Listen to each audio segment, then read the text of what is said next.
Christ is in our midst. In today's gospel reading,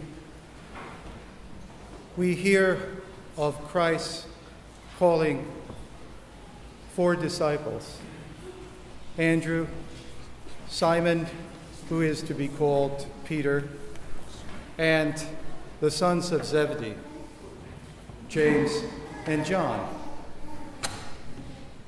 And he's walking along the Sea of Galilee, which is a very large inland body of water. It's very pretty. And it is so large that there are schools of fish that live in it. And he is calling fishermen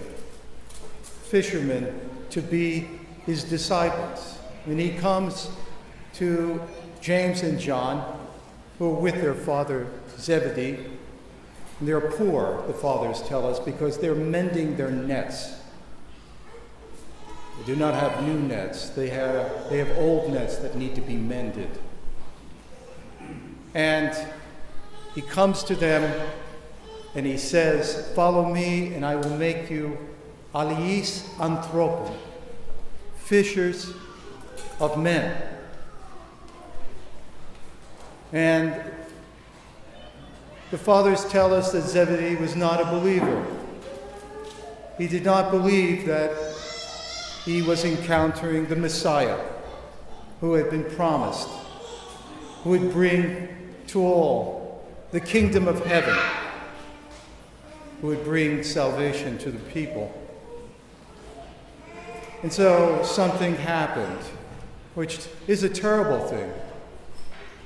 James and John, who were supporting their father in his old age, left. And this is sad. But they were called to become disciples.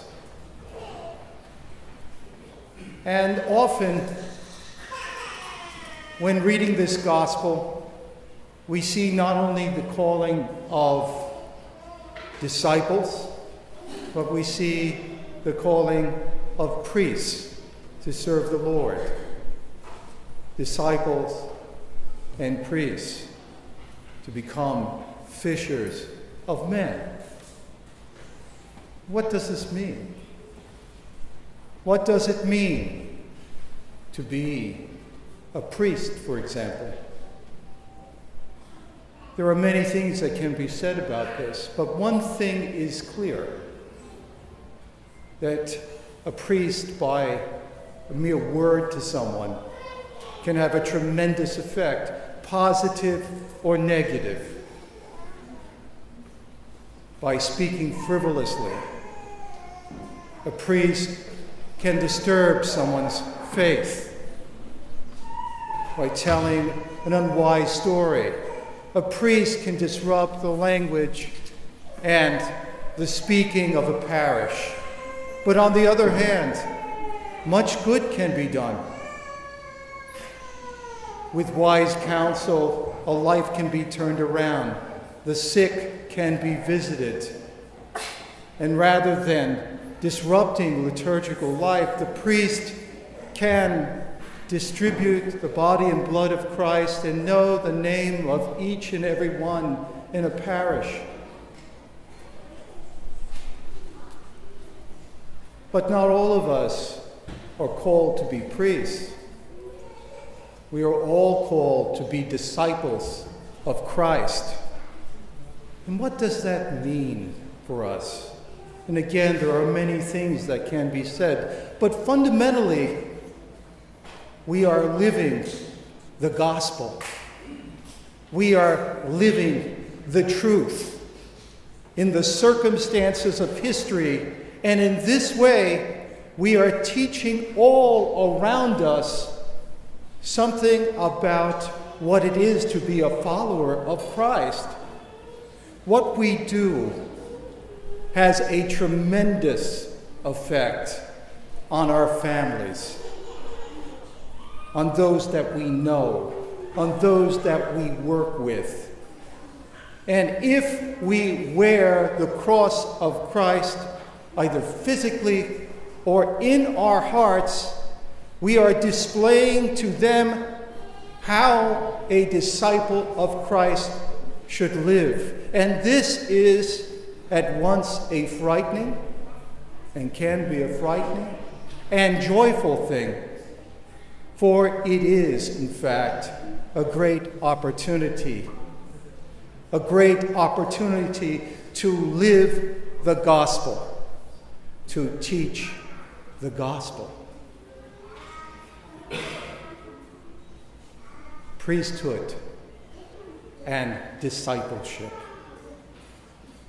There is a phrase, a verse from the Psalms, and it says, I will meditate on your commandments.